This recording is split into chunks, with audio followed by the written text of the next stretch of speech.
Krak Salam Mantri Shabani Koksa Pandawa Wansung Naharjaka Hakung, Tuite A Force Nibaga Kaisa Skim Naharjak Nahine, or Skim Nimung Narakzaka Ognipod. Ognipod Skim or Hakotoni 46,000 Chiklarong Naharjak Nai, Ognipod Hobzangne Ozamarong Mungfarjak Ognibin, Hakotra Mantri Shabani Awansung Nokaka Hamba Lamzak Soka Haste Yuba Mursa, Strang Shala Haste Bizipitang Nogo Kaisa Koktum Pandaringay, or Shakale Murika Haste Yuba Mursani Asupang Yaksu or Nobnondi, Koktum Pandawa Asupang Yaksu no Karibo Mantaka Yuba Mursani Spuk Parson Amlan Mukherjee মোট 46,000 জন বা মোট 46,000 জন যুবক যুবতীরা এতে বিদ্যুৎ হবে। বয়স সীমা রাখা হয়েছে 17.5 বছর থেকে 21 বছর পর্যন্ত।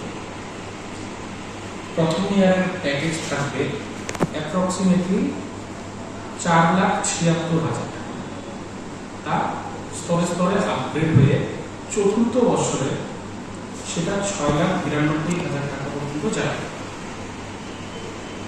Risk, hardships, ration, dress, travel allowances applicable থাকে।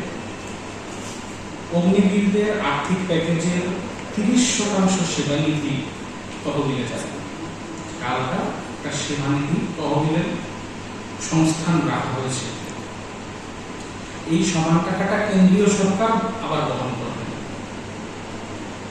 কর্পাস অফ অ্যাপ্রক্স প্রায় 11,71,000 টাকা পর্যন্ত হবে 4 বছর পর, যা টোটালি ইনকাম ট্যাক্স এক্সেম্পটেড।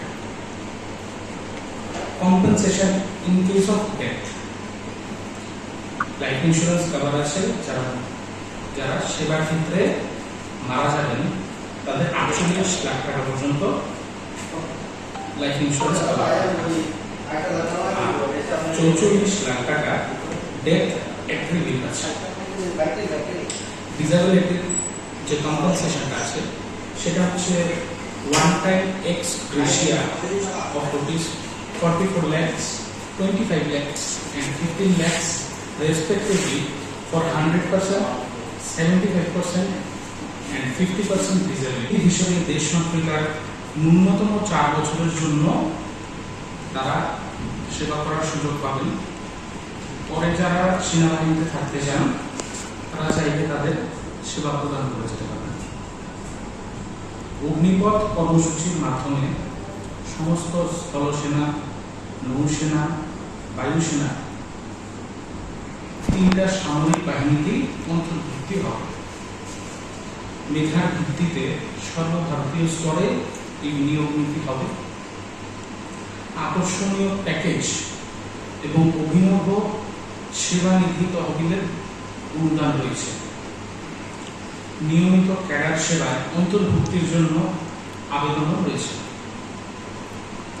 4 বছর পর মেধা এবং সাংগঠনিক চাহিদার ভিত্তিতে এই অগ্নিবীরদের মধ্যে থেকে সর্বোচ্চ 25% একটি কেন্দ্রীয় স্বচ্ছ এবং বিশেষ পদ্ধতির মাধ্যমে নিয়মিত ভিত্তিতে অন্তর্ভুক্তির জন্য নির্বাচিত করা হয়।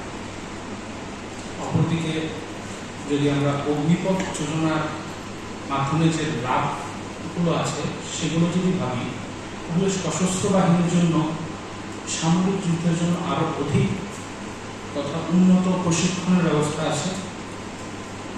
স্কিল ইন্ডিয়ার মাধ্যমে দেশীয় প্রযুক্তিতে যে বিভিন্ন জিনিসপত্র, যে বিভিন্ন অস্ত্রশস্ত্র, মিসাইলস সেগুলো অন্তর্ভুক্তি হচ্ছে ভারতীয় সেনায়, সেগুলোর সুযোগ বৃদ্ধি পাবে। সর্বশ্রেষ্ঠ সৈন্যবাহিনী তৈরি করার জন্য আমার দেশের সেরা যুবকদের বাছাই করা হবে। যুবকদের কর্মসংস্থানের সুযোগ বৃদ্ধি পাবে। তেমনি মিলিটারি ট্রেনিং এর মাধ্যমে আত্মবিশ্বাসী আদর্শ সুনাগরিক হিসেবে যাতে তারা সমাজে নিজেদের একটা বিশেষ স্থান রেখে যেতে পারে, সেই সুযোগটা তাদের কাছে আছে। নিয়মানুবর্তিতার মাধ্যমে স্কিলফুল এবং সেলফ এম্পাওয়ার্ড হয়ে মিলিটারি ইথিক্সের মাধ্যমে দেশ এবং সুস্থ সমাজ গঠনে তারা নিজেদের অবদান রাখতে পারবে। এই অগ্নিবীর স্কিমটা যেটা চালু হয়েছে সেটার কিছু কি ফিচার্স আছে সেগুলোর বিষয়ে আমি আপনাদেরকে বিস্তারিত বলছি। ব্যুরো রিপোর্ট চিন খরা।